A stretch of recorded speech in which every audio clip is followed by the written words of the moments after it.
I want to empower you. But I also know you're a sad boy, and I respect that. You know what it is? It's Dirty Dancing. Oh, lifting baby. Nobody puts baby in the corner. Yeah. Welcome to Romance Unzipped, your happily ever after book club. Hey. Hello, welcome to Romance Unzipped. I'm Annie. I'm Holly. Today we are talking about Loving the Legend by Kit Gray. This is book 1 of 2 in the male basketball series, Chasing Rings. Yes. So one of the tropes is basketball. NBA. The NBA, there's fictional teams, but other than that, it feels very realistic. Yes. And then we also have some tropes that aren't quite as fun, a little bit heavier. Yes. Mental health, grief, PTSD. A lot of grief, depression, anxiety. There's just a little bit thrown in there of one person taking care of a sick loved one. Yeah. Which is kind of fun. Yeah, we like it. Mm-hmm. And it takes place, like we said, in the NBA world. So the setting is mostly either in their houses or in hotel rooms. Or on the court. Mm-hmm. So it's a single point of view narrative, and it's told from the perspective of Ty, Pretty Boy. The other main character is Sid, the Wonder Kid King. And what's our steam? This is a 5 out of 5. That's hot. Yeah, it starts at about There's 35%. A lot of butt sex. There is. I just want you to know. Be prepared. Yes, as long as you're ready for that. And it's there's a lot of different variety. Yeah. These two don't have strict roles that they play. No, I really like that. It's like two very dominant men, but it's not typical alphas, and that comes through in the sex, which is kind of cool. So that's fun. So we said the two characters, it's Ty and Sid. Sid has been in the league for several years. He's the hottest thing there is. Everybody loves him. He's so cool and good looking and has all the endorsements and always knows what to say. Like there's not a single bad thing I can say about Sid. Yeah, and it's not a smarmy greatness. No. It's so authentic. You're just like, yes, he's everything. He is the dream boyfriend. Yeah. And he also takes on a mentor type role to Ty, not in a condescending way, but he's just looking out for everybody. Yeah, he's a good dude. And then Ty, at the start of the book, he is in high school, superstar basketball player. And then he quickly goes through college. We don't see too much of that on the page, but for the most part of the book, he is a rookie in the league. Yeah. So his main kind of character arc is his drive to succeed based on his grief and his need to like prove his existence to himself because his parents died on the way to a basketball game. Can't let this happen in vain. That is on the page. Yeah. His parents, at least he gets a call that says, oh, your parents couldn't make it to your basketball game because they were on their way here. They got hit by a drunk driver. They both die. So there's some grief that's really explored in detail. So you might want to just and PTSD explored, like flashbacks, really visceral dreams. So it isn't all, it's not like a trauma dump, but if this isn't the right time of your life to read that, then put this on your TBR, to be read list. And yeah, you can pick something like Poetry on Ice, which is also 2 alphas by Jesse H. Rain. But with not nearly as much grief and trauma. No, but lots of sex too. Really fun. Okay, so tell me more about Ty, Pretty Boy, and Sid King. Well, Pretty Boy says a lot. He didn't pick this nickname, although he doesn't really mind it. It's not the worst. It could be worse. So what I really liked about the way he described himself, it's his point of view the whole book. And his parents are obviously this huge anchor in his life because they died going to his game. And so now all of his motivation, it's really a lot of guilt. But he's so motivated to honor their sacrifice and be this amazing basketball player because look what they gave up so they could support his career. Mm-hmm. So when he's describing himself, he's looking in the mirror and he's describing, oh, I've got my mom's freckles and her high cheekbones and my dad's hazel eyes and my dad's curly brown hair. And the almond shape to his eyes and like his tall, lean physique. And actually, as you say that, I was thinking of how Kit Gray, the author, used that as a device.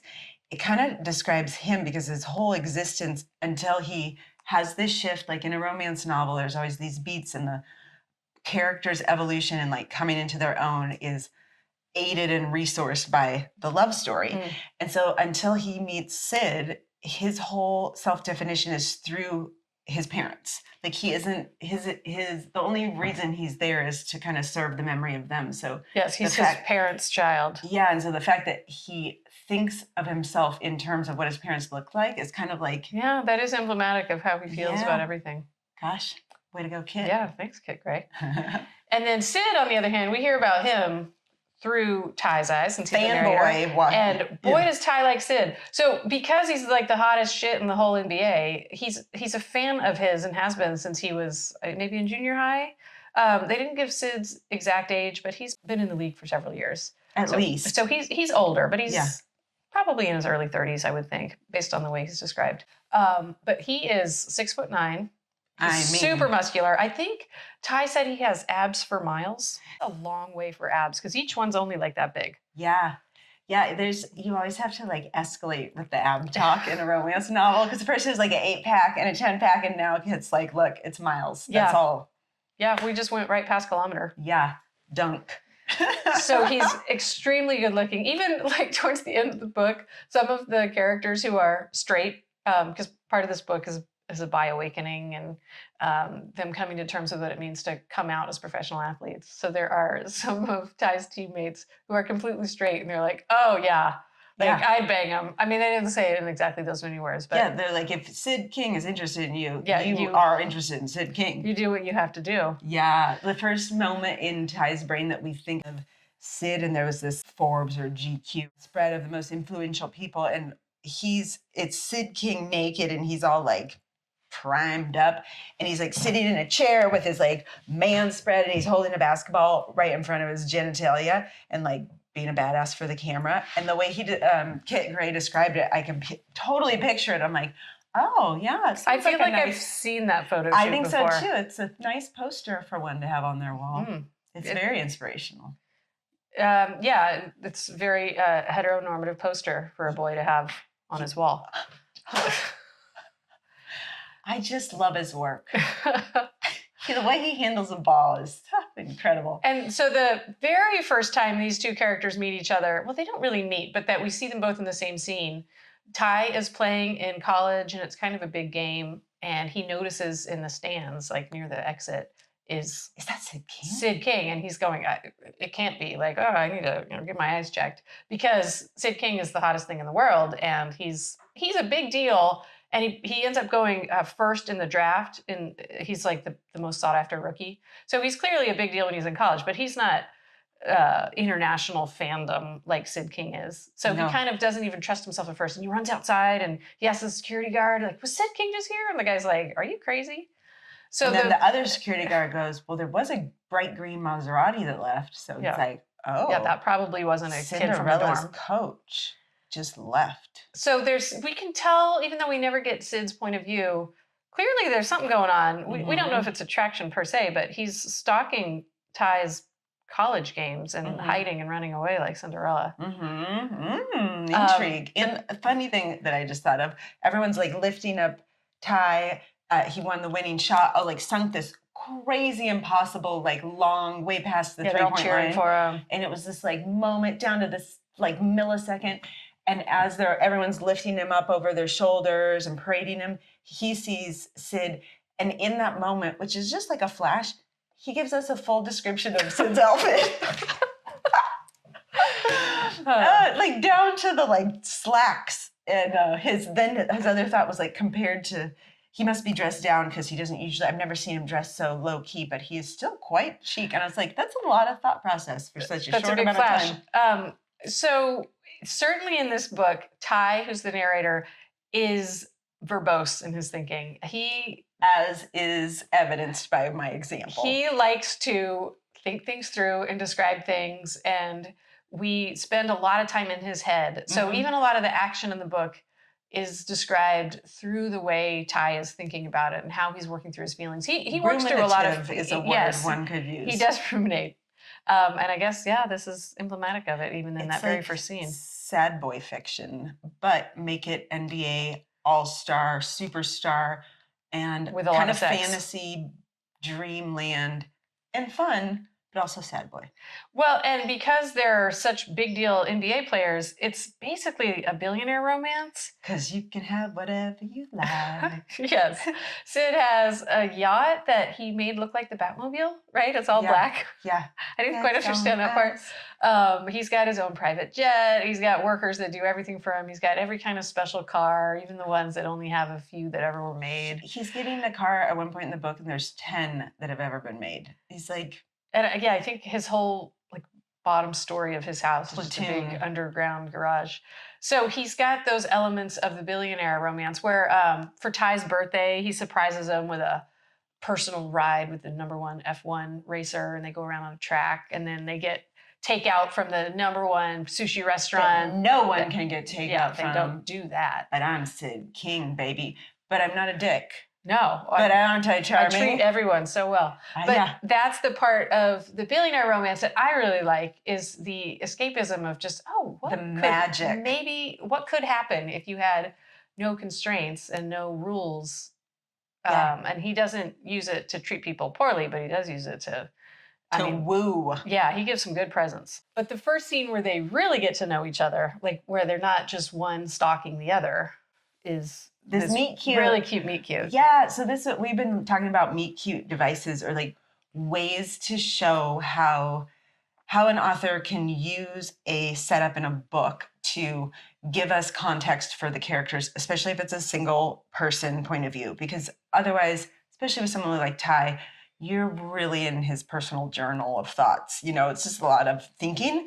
So this was a great way to externalize the engagement, and we don't just see Sid's reactions as Ty thinks about them or experiences them, but it's almost like Kit could pan back, Kit Gray, the author, and show the reaction of the people behind the camera. So these two basketball players, the media has kind of engineered this cute little idea where they're going to interview each other, because Ty, as a rookie a few months into a season, has just broken some records that have been held ever since Sid was a rookie. So the media is trying to egg them on and they're like, create don't you hate this some young controversy. Buck?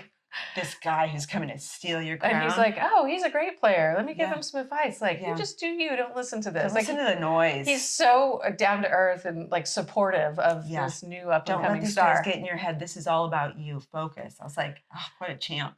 So they have this interview where they're going to ask each other questions, and some of them were basketball related, and a lot were just kind of life questions. Yeah. But they have never met before. They sit down in a studio. And they're both wearing great outfits. Oh yeah, and we hear all about that. We hear all about that. Sid looks great. But everyone loves him. The big heavy lights are shining down, and there's makeup artists, and there's the director. There's all these people everywhere in this room. But when they start talking, you can immediately... It all falls away. Yes, it's just he's focused on Sid. He's not distracted, because he's still a young guy. They're vibing. They have such good chemistry. They do. And you kind of see that through the perspective of all the other people that are essentially the audience, even though they're there working. Yeah. It's really well done, because we aren't just in Ty's head, which up until this point we really have been. And most of the book we are moving forward. And it's always how Sid's reacts to him or responds, but it's through his filter. And this is this pan back where we get to see, like Holly was saying, what is the director of photography laughing about?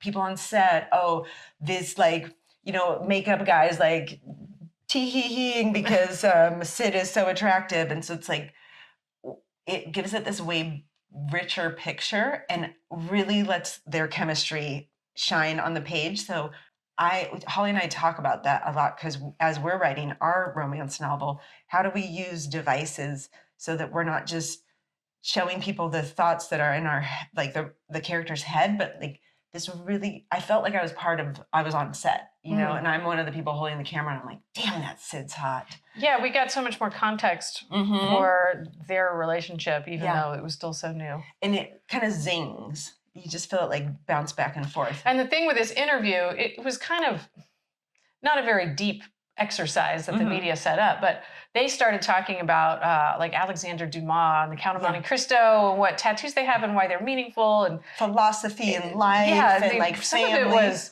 kind of heavy stuff. Yeah, he Sid addresses that Ty's parents have died, and he kind of Ty has this moment of like, oh, he knows grief too. You know, like, oh, he's a sad boy too, but he's a grown man who has moved through it, you know? So, yeah, it's like an intellectual conversation that isn't about two people just talking about sports, which isn't not intellectual by nature, but kind of how they set it up. They want it to be two dudes being like, yeah. And they were like, oh, let's like really Open get another down. beer, man. Yeah, and just make some points on this court. That's how people talk about that is how they basketball. talk about it. Good. I've been on the scene. So yeah, it was really great. And it also kind of set the stage for all these future gifts that Sid gives Ty, because he listens to everything that Ty says and kind of is like, oh, here's who this person is. And I respect it and I nurture it and I support it. And he he's so supportive of Ty. He is. I think that he's a new genre, gentle sports daddy. Ooh, this would be, because he's like an alpha and he's a badass and he's amazing and he's the best at everything in the world. But he wants to daddy Ty, but not in the like little boy way, and also not in the like dominant like discipline way, but in this like, I want to like uplift you. Yeah, and I just see you and I respect you and I want to empower you. But I also know you're a sad boy and I respect You that. know what it is? It's Dirty Dancing. Oh, lifting baby. Nobody puts baby in the corner. Yeah. Oh my God, I can see like Sid like spinning Ty around and Ty's like, yes. And then he dunks the ball. Oh, that'd be a good dunk. So do they do partner dunks? Yes, they definitely do in the NBA. There might be like the definition of a dunk might be that there's not another person. No, I don't know. It is. They should be. I think we can write a memo forthcoming to the NBA. If not, maybe we can incorporate that into the Globetrotters. Yeah, I don't think anyone would have any qualms. Would have a problem with that. Yeah. So he has this daddy energy, but it's like gentle sports daddy. And it's really great because this is a very widespread description of their characters. Ty is also a very like assertive, not alpha isn't the right word, but he is not a submissive person at all. Like he is aggressive on the court. He like knows what he wants in life. He is clear about who he is. He doesn't need anybody telling him who to be. And so he's not a like retiring young, I use the word sad boy, and he is sad, but he's not like a fragile flower that needs to be coddled. So it's like these two powerhouses, but Sid is definitely the like power plant that fuels them both. And part of that is that Sid is older. He's gone through all these same experiences. And even with the grief that is such a defining factor of Ty's life, we find out later in the book that Sid has a really tangible, horrible grief story as well. Yeah. And his was when he was about the same age. He was in high school, and his best friend, who then became his boyfriend, ended up taking his own life. And that is written about in it's a fair bit of detail. It's very on page. And Ty has suicidal ideation and just kind of like passive death desire in multiple parts of the book. So also maybe not your jam, but it really is like a piece in Ty and Sid on their journey of like, Sid is like, I can't save Ty if he's not going to try to help himself, because Ty goes through a really hardcore depressive period in the midst of being an NBA star, like who's the king of the world, which is also kind of cool because I have heard people talk about depression who aren't familiar with it, and they're like, but they have everything. What do they have to be sad about? And it's like, it's not how it works. It doesn't have, they aren't related factors. So that's, I think, kind of a good example of like, you can be at the top of the game in the area that you love and like really be thriving and also have depression and like be really sick, and it kind of takes him down and he won't get help. And Sid finally has to have emotional boundaries, which we're really proud of because that does not always happen in romance novels. Yeah. So Ty, a big theme throughout the whole book is he won't get help. He doesn't want to admit that he's weak. He doesn't want to burden anyone. And he's just got this dogged determination to be perfect at basketball. So anything else is a distraction. He doesn't date. He doesn't go out to parties. He doesn't really have friends. Also turns out he's gay, which is really helpful Well, for not yes, dating. but he won't go to therapy. He's got nightmares. He's got various PTSD characteristics that we learn about. And he has an uncle who he's really close with and who's a great Adam, yeah, firefighter, a great side character and support for him. But his gunkle, his gay uncle. Yeah, he's his gunkle. But he won't let Adam help him. And Adam is saying, like, come on, kid, you got to do something about this. You're having nightmares, aren't you? You're having panic attacks, aren't you? It's like, no. But he won't admit it. And at a certain point, finally, Sid just says, you got to help yourself. So they go through this very rocky period where Sid is saying, you need to do something. You're very depressed. I can't help you. I want to help you. Like, let's work on this. And Ty is giving him the stiff arm saying, I'm just fine. Leave me alone.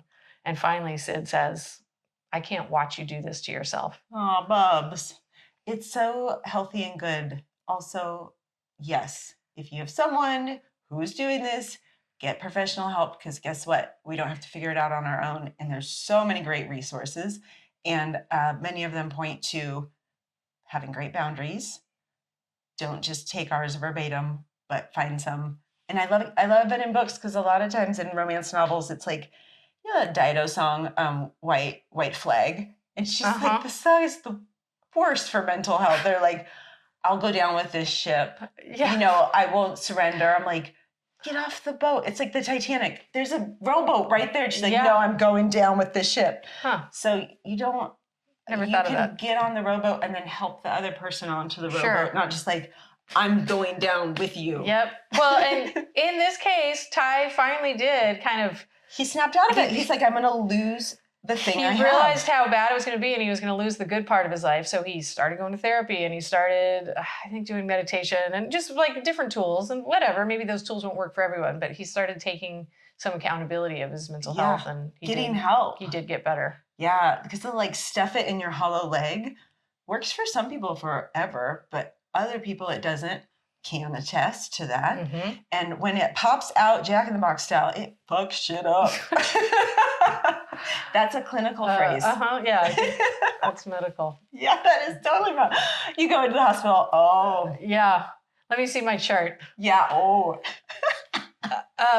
The third act breakup, I guess you could call it that, this part where it's Sid the third act healthy boundaries. Yes, where Sid is saying you need to do something to help yourself. I can't just watch you not kill yourself, but refuse to help yourself and get worse and worse. And that is the outcome that might happen. Yeah, well, and it was great too, because it wasn't like you have to do something, which we all know doesn't work, but more, I can't do what you're doing. Do this. Yep. And so I see that you're not willing to change what you're doing. And so for my own sanity, I'm not going to be healthy and well if I continue to just do what you have available.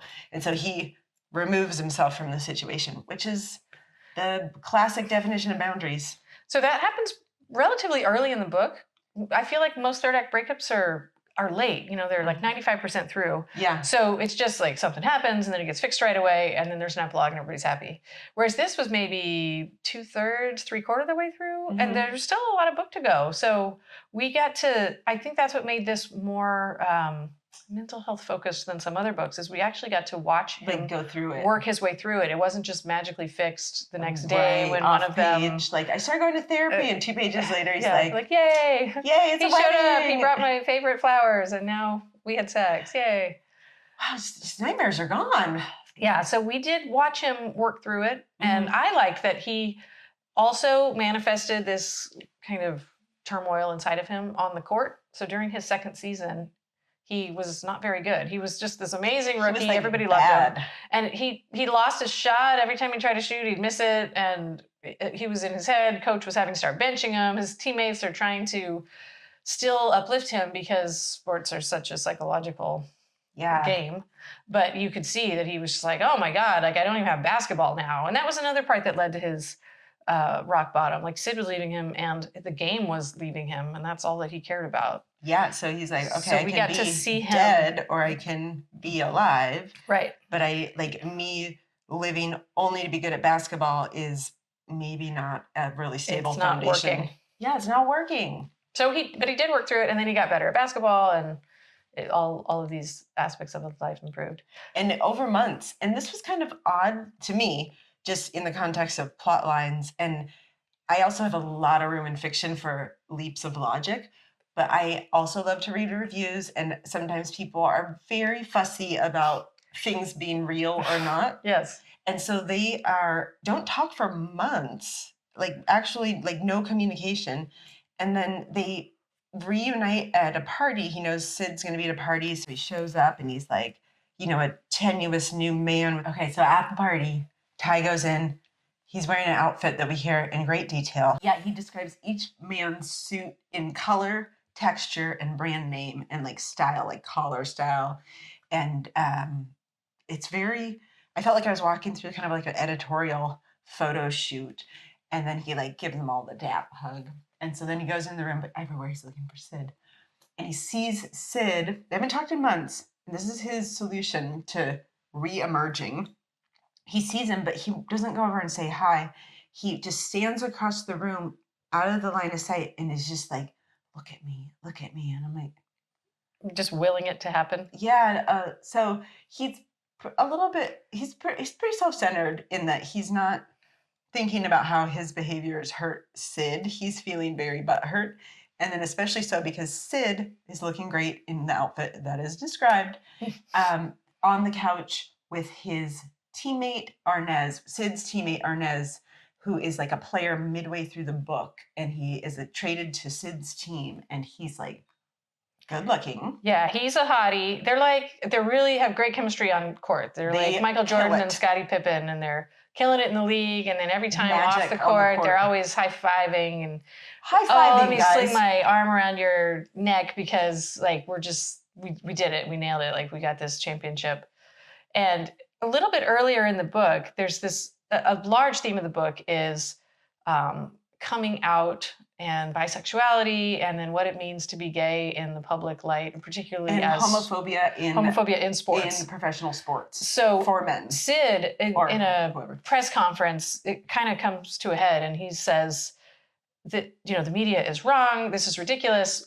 People should be able to live their life however they want. People should be comfortable being gay. They shouldn't have to announce their sexuality. Like he has all these like really big. Well, the reason he has it is because on the court, there's this guy who's always an instigator. Yes. And the guy says something super dickish on the court, and Sid punches him in the face and knocks him out. And like Sid is Mr. Magic. He is not a face puncher. And so everyone loses their shit. He gets suspended. And so this press conference is him making a statement. And so he says, I apologize for my actions. Violence isn't the answer. However, this is something that makes me irate, is homophobia, and that people think it's acceptable to talk like this. I will never apologize for being angry at a bigot or a homophobe. Yes, and that this is a hostile work environment for anyone. This is a hostile work environment. Yeah, you shouldn't have to deal with this when you go to work. This isn't like emotions and you're making me feel bad. It's just like the basics of workforce safety. This is our job. We should be able to come to our job and not have a toxic environment. So this kind of causes a big media response. Are you gay, Sid? Yeah, he's like the #1 guy in sports, and he's using this platform to just really go on this long rant about how inappropriate it is that there's all this hostility in the NBA and in the public at large. Doesn't he start an organization in that moment, or like some kind of support? I think he already is committing a lot of his charity money towards various LGBTQ. I think he's kind of motivated by that, and he's just a really nice guy. But he's always done that under the radar. Like he's a family who is like all families, and there's a wide diversity of representation in it, and so he is a proud protector of. But also, we know Sid likes to get around, and he is. Yeah, we know he's bisexual because he's got girls, like not really girlfriends, but casual, friendly, sexual girls that like, and he's not a hoe bag, but he has like ongoing bed the media relations. knows that he is a player. Like he can get any woman he wants, and he does have them around his arms. And one of the first scenes in the book, early in the book, Ty walks by and kind of is eavesdropping a little bit, and he sees Sid getting a blowjob from his girlfriend. And that, when he sees that, he's like, yeah. "Oh, damn! I wish I was the one giving him that blowjob." And that's what really makes him realize that he's like, good. "Oh yeah, I guess I like and men." He ran because he was Sid during the interview at the very beginning. Sid had been like, "You don't do anything on the holidays," and he invited him to his family's Christmas. Like he's really generous like that, but also he has like an affection for Sid, and it's not. I mean, for Ty, and it's not weird. He's just like drawn to him. And so Ty goes and happens by this blowjob happening, and it's like big eyes, and he watches for a little bit, and then he's like, "Fuck!" And he runs in his room and slams the door and jerks off in like 2 seconds, and he's like, "Holy shit, I'm hot for Sid King. I guess I'm not straight." Yeah, and he rolls with it, and he starts masturbating to him every morning over the holidays. He's like, Sid is very attractive. He didn't seem to have too much of a problem accepting. The dick don't lie. No. I mean, it might. So Sid has this protection in the media, if you will. He's not personally being bullied, and people don't know that he's bi because he has this persona of being kind of like a player with the ladies. He doesn't hide it. He's private. He's just a private guy, and he's just in this press conference going off on how this is so inappropriate. It's not fair for not only NBA players that might be gay or bi, but also just all the other people in the world that look up to them. And the fans that don't see themselves represented. Or like that hear players talking about people who are queer or gay, and like that it is normal, or like locker room talk, and they're like, oh. And then it becomes normalized, that kind of language. So shortly thereafter, Arnez, this new teammate who's got I gotta say one part, because this is real. I really liked this. So then it's this press conference, it's a flurry, right? And Sid is so fabulous. Like he's this amazing athlete, but then he's incredibly like emotionally intelligent and eloquent. And so as people are like lobbing these like shitty, like inflammatory questions at him, he's able to answer with a lot of grace. So he's kind of like still perfect.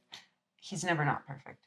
And so they were like, "Oh, Sid, so you are gay?" Because, like, of course, if you have you want to support, you have an opinion about this, then you must be like secretly gay. And he said, "You know what? That's none of your business. Then this is not about my sexuality, and this is part of the problem that you would even ask. This has nothing to do with who I want to be in love with or have sex with. This is about us having like a safe and respected place where we can be." And it was like such a great answer, because it's none of your fucking business. You know, like we're not here talking about what I do in bed. We're talking about the respect for environment human beings in a professional capacity. Yeah. Like, can we not be professionals? So that kind of like sets the tone of how it's navigated, of like people wanting to be really like base and like petty 7th graders, and Sid being like, "I'm gonna shut that down. I shut it down. I'm not even going to listen to it. Like, who cares?" So Ty, before this had happened, Ty had already established that Arnez, Sid's teammate, who he's got such good chemistry with, totally has the hots for Sid, because he's seen him kind of staring at him and just a little bit with the tongue hanging out of his mouth. And in his own monologue, he's like, "I know that look. That's the way I look at Sid." It's like, how Jules looks at Vivian and Truth or Measure. Yeah, like Jules thinks she's sneaky, and later Vivian's like, "You're so obvious." So he's already very jealous and kind of suspicious of Arnez. And then there's this whole press conference where Sid comes out and says, "Hey, let's stop using homophobic slurs in the workplace." Like it's seemingly reasonable request. And then, but it kicks up a big kerfuffle among the sports stars, and everybody's asking like, "Oh, how do you feel about what Sid said? Do you agree with this? Do you think there's any gay teammates in the locker room?" All this kind of stuff going. And then Arnez ends up writing an opinion piece where he's saying, "I am a gay basketball player. This is what it's been like. This is why I've kept it hidden. These are the kind of obstacles I face. This is what I hear in the locker room." And it was a really good part of the book. It was not preachy. No, it didn't drag on too long. It didn't feel cringy. It was just like this honest take of, this is what I've experienced. And Sid came out and he said these things, and opened up, like aired out this secret that we all have, and I would like to come out now. And it's not that, and he says in his little opinion piece, nobody else has to come out. You don't have to. You don't owe it to anyone. Yeah, this is your business. It is But- not public business. Right. But for me, at this point, I would like to come out right now. I want people to know. Yeah, and he said, knowing that my teammate, who I play so well with on court, is my friend no matter what, he doesn't know that I'm making this announcement. It's like, that means a lot to me. And it's not like when Sid did this, it was like he came out and then other people would come out. It was like when King Kong comes and like smacks all the bad guys out of the way. And so then people can like come out of their houses because they're like, oh, he's cleared the way for me. So they had like a protector in front of them. And Sid King is kind of this immovable force. Like, you might hate gay people, but you're going to love Sid. And also, Sid King don't care, and he's the king. So he's like this great shield almost. And it's not that Arnez was hiding behind it, but it was this like, thank you. Thank you for this, and I want to acknowledge it and give this. And so Ty reads it, and he is butthurt. His jealousy really ramped up because he's like, I knew it. I knew he had a thing for Sid. And so then when they finally see each other again, attractive. Oh yeah, he's a good looking guy. And they hang out all the time. They've got great chemistry. They're on the same team. So all the tabloids are they boyfriends? Yeah. Because it's like they're right. So then the media the is also kind of making this into overdrive, like, oh, what are the rumors going to say? Bone. Yeah. That might have been a headline. I'm sure. And also, tellingly, when this article comes out, all of Ty's teammates like emergency SOS text in the article and stuff. And later Ty comes out to them and they're all like, whoa, oh wow, gosh, wow. Who would have known? And Ty is like so oblivious. He's like, what? Do I have a moment of self-reflection that all my teammates are sending me a colleague's gay coming out statement that they think it's a big deal? I know. No, all he did was get jealous about it. Yeah, he wasn't like, oh, they might be letting me know, like, hey, we're cool, dude. You can talk to us. Yeah, we both really liked the scene where Ty finally does decide to come out to his teammates. He's not coming out to the world, but he's got 3 or 4 teammates that he feels quite close with. They hang out outside of work, and he decides he wants to be honest with them. And they are so nonchalant about it because they already knew. They're like, he's like, how'd you know? And they're like, well, every time we go out, you don't come out with us. When we start talking about all the girls we hooked up with, your eyes glaze over. When someone tries to hit on you, you leave. Yeah, we went to that strip club and you looked really uncomfortable and then you left. And they're just kind of listing everything. And he's like, oh. Yeah, but they were all like, oh, thank you for telling thank you for us. being comfortable enough. Yeah. But they don't know about Sid. No. They did manage to keep that a pretty good secret. And he ends up telling them like at the very end of the book and they're surprised. Doesn't he tell them in the same beat? He doesn't tell him about Sid right away. At first, it's just that he's gay. And they are saying, oh, so you have a boyfriend, don't you? Because they've kind of picked up on the fact that he's always like on the phone and he's smiling when he looks at his phone. Perma hickey. Yes, he's always got a hickey on his neck. Exactly. So Sid is like definitely dominant. They're versed. So like they both have like top sex with the other one. But Sid is like, I mean, he's Sid King. Of course you're going to let him boss you around. But he likes to mark Ty's neck in the same place all the time. It's very possessive. So Ty has this like permanent hickey for months, and everyone's like, his teammates are giving him a hard time about it, and he's just like, I don't want to talk about it. Vacuum cleaner accident again. Yeah. I just really love to vacuum. But I'm clumsy. They're like, oh, okay, you must have a boyfriend. Like that would explain the hickey. And he's like, yeah, maybe at some point I'll let you meet him. Yeah. So that part is still a little bit of a secret. Yeah. So yeah. And when he does tell them who it is, they're all like, get the fuck out of here. No like that's the way. thing. Yeah. That's the thing they can't believe. They're like, how'd you bag Sid King? So the reason that Ty's teammates were all immediately flabbergasted was Sid is kind of godlike, sort of. And he's amazing on the court. He's beautiful. He's gorgeous. He's fabulous. So they're all like, you could have sex with Sid King? And they're all kind of like joking about it. And it is actually kind of fabulous sex. So Yeah, they have a lot of sex. And there was one term I had to look up, and I used Google Incognito because I'm always afraid when I go Googling terms, I don't know what they mean. But it was frauding. Do you know what that is?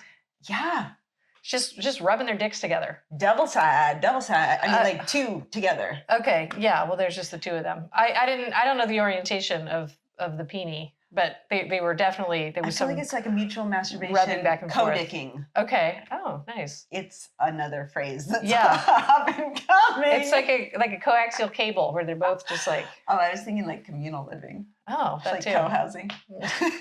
Perfect. Anyway, so they do some of that, but they really take turns with every kind of like receiving and inserting. Yeah, there's no hard lines. They're not like I'm the giver and you're the receiver. It's like they both have fantasies that they tell each other about how they want to get woken up. I think Sid wants to get woken up with a like blowjob. mid blowjob, and Ty wants to get woken up mid like being penetrated, which that seems difficult to get halfway through without waking up. He must be a heavy sleeper. Yeah, you got to be prepared in advance. It's not a. I would think so. This is where drugging people comes in handy. And there was again, this is fiction, guys. There was one Don't scene, do it in real life. It was a small part without consent. But I made notes because I was flabbergasted, and this is not a topic that I'm particularly. I don't have a lot of expertise. Yeah. In yeah. things with Don't sell yourself short. Thank you.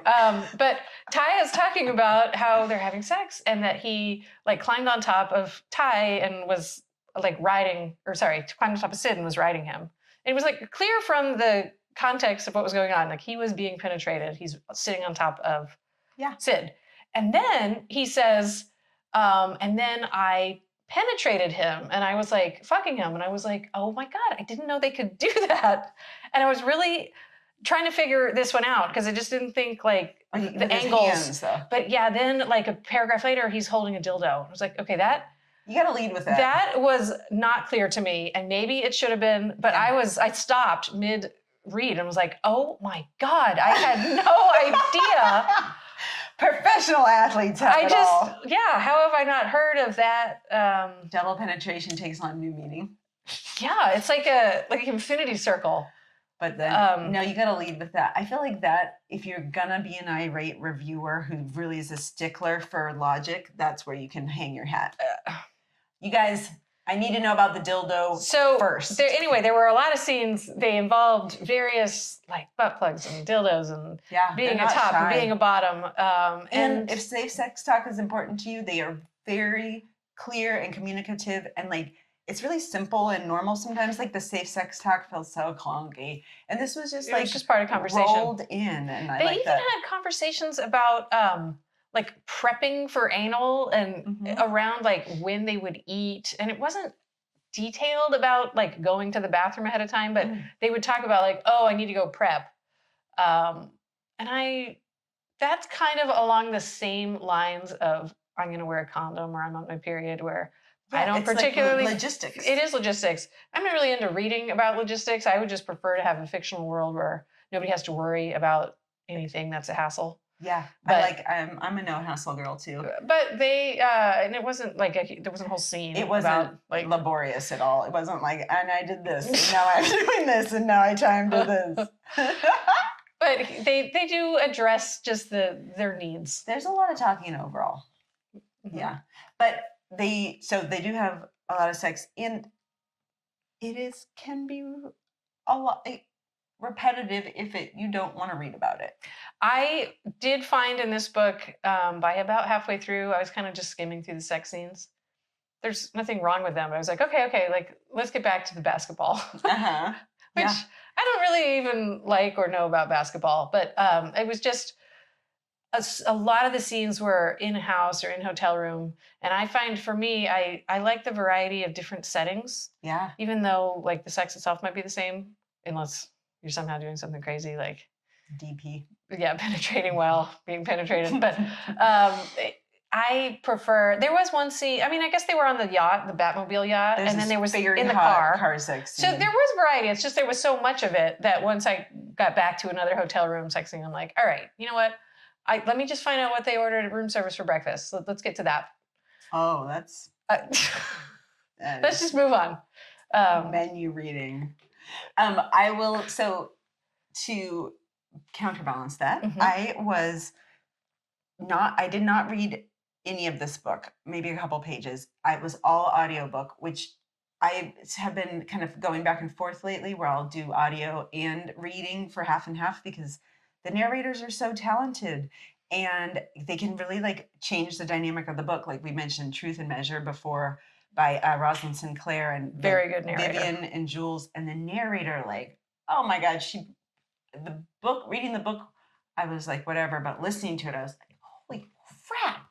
So the narrator for this book, also his voice was so fluid and just had this like cadence. Had this like oozy. Oh, it was good. It was very sexy, and like his Sid voice, you could tell it was the same narrator, but it had a different tonality with Sid, and I was like, oh, Sid, yes, and it was like, it was enjoyable to hear the tones of his voice, and it changed the dynamic of the book for me. So the sex scenes were actually maybe would have been a lot of descriptiveness for me to read, and I'm not saying I love descriptive sex scenes, but like it would have been ruminative almost in its description, but because it's in this voice that's so kind of I want to say that word mellifluous. I'm not nailing it. I know what word you're talking about. Mellifluous. Yeah, I'm not gonna. But you guys can see what I mean. That kind of musicality of a voice, but it's like a deep bass tone to it, and it's very sexy. So listening to it, I was kind of just like mildly turned on through the whole book. Hearing this voice, I'm like, this book's really good. So that was my experience of the sex scenes. Was it was delivered in an excellent package. That's what he said. So it was kind of long. Yeah, it was a little bit of a long one. And the final chapter in this book just had a chapter number. There was no difference between it and all the other chapters, but it was clearly an epilogue. But it didn't say epilogue. And that threw me for a loop. And I don't know why that one word matters. But just everything kind of got tied up and they got engaged and all their teammates found out. And kids. This lovely thing. And I was like, well, wait a second. That's a dual proposal. Yes, they both secretly told their friends and family, oh, help me out. I got this plan. So they could propose, and they both did it at the same time. And it was like, basically two men on their knees. Well, that doesn't sound good when I say it like that. On one knee each. Yeah. And both rings are described in great detail. Much like the fashion of what everyone was wearing at the party. There is like a very fine-tuned attention to like the glamour and the style of the person. But they're both very masculine, but they look fabulous. And they're like very dapper and modern gentlemen. So yeah, the rings each have like multiple pages of their own descriptions.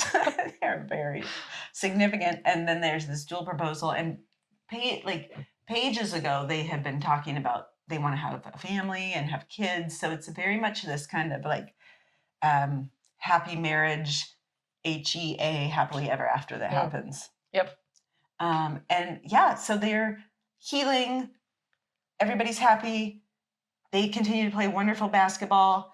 This thing that Ty wanted the whole book, which is to get the ring. Oh, he got the ring. Oh, no wonder. Boom. Okay, and it's called Chasing Rings. That's the series, right? Boom. Okay. Oh my God, look at us. Thank you, Kit Gray. Jesus.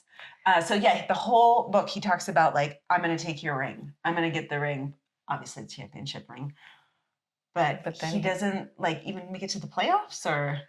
No, there's only one season that we read about, and he doesn't make it to the playoffs. And it's like his whole life has been defined by the need to have this. So it was a little anticlimactic for him to be like, yes, it's team one.